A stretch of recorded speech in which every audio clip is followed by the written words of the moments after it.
Subscribe now and press the bell icon. Never miss an update. Good morning. चलिए मैं आज next topic लेकर आया हूँ, नेक्स्ट क्वेश्चन लेकर आया हूँ जो कि एग्जाम में आएगा।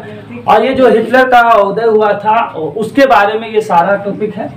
तो चलिए आज का क्वेश्चन आप सभी का है, हिटलर ने कब ऑस्ट्रिया को जर्मनी में मिला लिया। यानी कह रहा है कि हिटलर ने, कौन? हिटलर एक व्यक्ति था, वो हिटलर ने ऑस्ट्रिया को जर्मनी में कब मिला लिया। यानी जर्मनी एक अलग था, ऑस्ट्रिया अलग था, तो जर्मनी में ऑस्ट्रिया को कब मिला लिया, है ना। तो याद रखिएगा 1938 ईस्वी को हिटलर ने ऑस्ट्रिया को जर्मनी में मिला लिया था, जर्मनी में शामिल कर लिया था। समझ में गया। दूसरा क्वेश्चन है, हिटलर की ऐतिहासिक बेवकूफी क्या थी। यानी कह रहा है कि जो हिटलर था वो कौन सा ऐसा बेवकूफी काम किया था इतिहास में जो कि बहुत सा परेशानी झेलना पड़ा था। तो याद रखिएगा सबसे बड़ा बेवकूफी अगर हिटलर का अगर कोई हुआ था तो वो था 1941 ईस्वी में सोवियत संघ पर आक्रमण करना। यानी हिटलर ने क्या किया कि समझा उमझा नहीं और 1941 ईस्वी में सोवियत संघ पर आक्रमण कर दिया, हमला कर दिया। ये सबसे बड़ा हिटलर का बेवकूफी था, ये काम उसको नहीं करना चाहिए था। लेकिन हिटलर ने 1941 में सोवियत संघ पर आक्रमण कर दिया। देखिए होता क्या है ना कि कतनो आप तेज है ना तो हर जगह पे नहीं चलता है, सोच समझ के चलाना होता है। अब हर जगह पे चलिएगा तो क्या है, गड्ढा में गिर जाइएगा, ठीक ना। तो उसी तरीका से हिटलर को यह काम नहीं करना चाहिए था जो सबसे बड़ा बेवकूफी किया था। क्या किया था? 1941 में सोवियत संघ पर आक्रमण, ठीक है। तीसरा है, प्रथम विश्व युद्ध के बाद जर्मनी में किस गणराज्य का जन्म हुआ। कह रहा है कि प्रथम विश्व युद्ध, जब प्रथम विश्व युद्ध 1914 से 1918 ईस्वी में जब हुआ था तो उसके बाद जर्मनी में, कहा जर्मनी में किस गणराज्य का जन्म हुआ था। याद रखिएगा वाइमन गणराज्य का जन्म हुआ था। किस गणराज्य का जन्म हुआ था? वाइमन गणराज्य का जन्म हुआ था जर्मनी में प्रथम विश्व युद्ध के बाद। यानी 1914 से 18 तक जो प्रथम विश्व युद्ध चला था उसके बाद गणराज्य का जर्मनी में जन्म हुआ था, उसका नाम है वाइमन गणराज्य। कोई दिक्कत? आगे देखिए क्या करें। अपराध को नियंत्रण पुलिस का क्या नाम था। अपराध को नियंत्रण पुलिस का क्या नाम था। यानी अपराध को, यानी जो बदमाशी करता है, जो गलत काम करता है, जो अपराध करता है, उसको नियंत्रण करने के लिए पुलिस का कौन सा, क्या उसको क्या कहते थे, है ना। जैसे बहुत सारे लोगों को अलग अलग नाम कहा जाता है। तो जो अपराध को नियंत्रण करने वाला काम है ना, अपराध को रोकता था, उस पुलिस को हम लोग क्या कहते थे। तो याद रखिएगा एसएस कहते थे। क्या कहते थे? एसएस व्यक्ति को कहा जाता था जो अपराध को नियंत्रण करते थे, अपराध को रोकते थे, अपराध को करने से मना करते थे, है ना। तो उसको हम लोग क्या कहते थे? एसएस कहते थे। कोई दिक्कत? अगला क्वेश्चन है, 1945 ईस्वी में जापान ने अमेरिका में कहा बमबारी की। कह रहा है 1945 ईस्वी में जापान ने जापान ने बमबारी किया था। तो अमेरिका में कहा किया था, पता है ना। क्या कह रहे हैं, ध्यान दीजिएगा। 1945 ईस्वी में जापान ने अमेरिका में कहा किया बमबारी। बम मतलब बम फेंकना, है ना। देखिए जब किसी देश से युद्ध होता है ना तो बम ही से युद्ध करता है ना, गोली बारूद नहीं है, सरहद पे नहीं लड़ना है, एक देश से दूसरे देश पे लड़ना है ना। तो वो क्या कहते हैं, बमबारी करते थे। तो 1945 में जो जापान था वो अमेरिका में कहाँ बमबारी किया था। तो याद रखिएगा अमेरिका के पर्ल हार्बर एक जगह है, उस जगह पे अमेरिका में बमबारी किया था। कहाँ किया था? पर्ल हार्बर जो अमेरिका में है। तो जापान ने अमेरिका के पर्ल हार्बर जगह पे वो क्या किया था? बमबारी किया था, बम फेंका था। कोई दिक्कत? आगे, किस देश ने द्वितीय विश्व युद्ध में परमाणु बम का प्रयोग किया। यानी कह रहा है कि किस देश ने जब दूसरा द्वितीय युद्ध हो रहा था, है ना, तब उस वक्त का कौन लोग, है ना, कौन देश का जो बम बारी किया था, यानी परमाणु बम का प्रयोग किया था। याद रखिएगा कि जब 1939 से 1945 के बीच में जो बमबारी हुआ था, जो यानी परमाणु बम फेंका गया था, वो किस देश ने फेंका था। तो आप याद रखिएगा अमेरिका ने सबसे पहले बमबारी किया था। कौन किया था? अमेरिका ने। कब किया था? 1939 से 1945 के बीच में जो द्वितीय विश्व युद्ध हुआ था तो अमेरिका ने इसको क्या किया था? परमाणु बम का प्रयोग किया था। क्या किया था? परमाणु बम का प्रयोग किया था। कब किया था? द्वितीय विश्व युद्ध में। कौन देश किया था?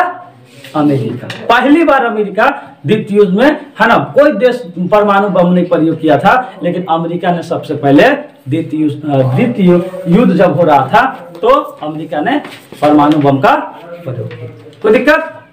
आगे देखिए, नाज़ी पार्टी किस विचारधारा के पोषक थे? यानी नाज़ी पार्टी था जो हिटलर था, ये कौन सा धारा के थे? विचार कौन सा ये विचार रखते थे? तो याद रखिएगा, नस्लवादी वर्चस्व के रहते, नस्ल पे वो ज्यादा चलते थे। नस्ल जानते हैं ना, उसका बेटा उसका बेटा उसका, नस्ल पे चलता है। तो इस तरीका से नस्लवादी वर्चस्व पे, नस्लवादी विचारधारा का नाज़ी पार्टी था। क्या था? क्या था? नस्लवादी विचारधारा का नाज़ी पार्टी था। क्वेश्चन पूछ दिया जाए किस विचारधारा के नाज़ी पार्टी था, तो कौन सा? नस्लवादी विचारधारा का नस्ल पार्टी। आगे आइए, द्वितीय विश्व युद्ध किन दो गुटों शक्ति के बीच हुआ? यानी कह रहा है कि जो द्वितीय विश्व युद्ध हुआ था वो किन शक्तियों के बीच हुआ था, कौन कौन लोग थे? तो याद रखिएगा, एक था मित्र और एक था धुरी। क्या था? मित्र राष्ट्र और एक धुरी शक्तियों के बीच हुआ था। ठीक ना? मित्र राष्ट्र एवं धुरी शक्तियों के बीच हुआ था। ये दो लोग थे, एक मित्र राष्ट्र थे और एक धुरी शक्तियां थी, और एक धुरी शक्तियां थी। ये दो के बीच, है ना, क्या हुआ था? युद्ध हुआ था। कौन सा युद्ध हुआ था? द्वितीय विश्व युद्ध हुआ था। द्वितीय विश्व युद्ध कब हुआ था? हम बार बार आप लोग को बता रहे हैं, 1939 से 1945 के बीच में। देखिए, ये धुरी शक्तियां के बीच, यानी इसमें क्या था कि 4-5 देश अलग और 4-5 देश अलग अलग लोग रहते थे। ठीक है, कोई दिक्कत? आगे आइए, जर्मनी को हर जाने के रूप में कितना धन देना पड़ा? जर्मनी को हर जाने के रूप में, क्या चीज के रूप में? हर जाने का मतलब दंड के रूप में, फाइन के रूप में। ठीक ना? कितना अरब रुपया, कितना रुपया देना पड़ा था दंड? तो याद रखिएगा, 6 अरब पाउंड। कितना? 6 अरब पाउंड के रूप में उनको धन देना पड़ा था, उनको हर्जाना देना पड़ा था जर्मनी ने, है ना। जर्मनी को हर्जाने के रूप में 6 अरब पाउंड देना पड़ा था। पाउंड एक अलग होता है, हर देश का अलग अलग। जैसे हम आप लोग को बताएं, डॉलर हो गया, है ना, कहीं पे पाउंड चलता है, कहीं पे रियाल चलता है, कहीं पे रुपया चलता है, कहीं पे टका चलता है। तो हर देश का मुद्रा जो अलग अलग है। तो अरब में पहले चलता था तो 6 अरब पाउंड दिया गया था। क्या दिया था? 6 अरब पाउंड हर्जाना लगा था, जुर्माना लगा था इनके ऊपर। किसके ऊपर? जर्मनी के ऊपर लगा था। अगर आपसे क्वेश्चन पूछा जर्मनी के ऊपर, जर्मनी को कितना हर्जाना धन देना पड़ा था, तो 6 अरब पाउंड। ठीक है, चलिए आगे आइए। लास्ट क्वेश्चन है 10वां का, 10 वर्ष से 14 वर्ष के बच्चों का नाज़ी युवा संगठन क्या था? यानी कह रहा है कि 10 साल से 14 साल के बच्चा जो है ना, जो उन लोग नाज़ी युवा संगठन था। कौन था? नाज़ी युवा जो संगठन था उसको क्या था, वो क्या कहते थे उसको? याद रखिएगा, युंग फोक। क्या है? युंग फोक। जो नाज़ी युद्ध का जो 10 से 14 साल का जो बच्चे थे, वो जो संगठन में थे, उसे हम क्या कहते हैं? युंग फोक। क्या कहते हैं? युंग फोक कहते हैं, जो कि 10 से 14 साल का नाज़ी पार्टी में संगठन लोग हुआ करते थे। देखिए, कहीं कहीं पे युवा संगठन कहा जाता है। तो उसी तरीके से नाज़ी पार्टी में 10 से 14 साल के जो संगठन लोग बना के रहते थे, 10 साल के बच्चा से 14 साल के बच्चा लोग जो संगठन बनाते थे, उनको क्या कहा जाता था? युंग फोक कहा जाता था। तो ये सारा चीज तो आप लोग को समझ में आ गया होगा, क्योंकि थोड़ा थोड़ा है, याद करना है, थोड़ा समझना भी है, और नहीं समझ में आता है तो दोबारा पूछ लेना है, ताकि आप लोगों को समझ में आएगा। क्योंकि यही सब आप लोगों को 1 नंबर का ही क्वेश्चन मैट्रिक क्लास में, 9 क्लास में आएगा। ठीक है, ऑब्जेक्टिव क्वेश्चन आएगा। तो अगर जब ये सब आप लोग को याद रहेगा, जब समझ में आ जाएगा, समझ आ जाएगा, तो आपका जब एग्जाम आएगा तो 4 ऑप्शन देगा, तो 1 ऑप्शन आपको याद है, बाकी ऑप्शन को गलत करके 1 ऑप्शन से सही दे सकते हैं।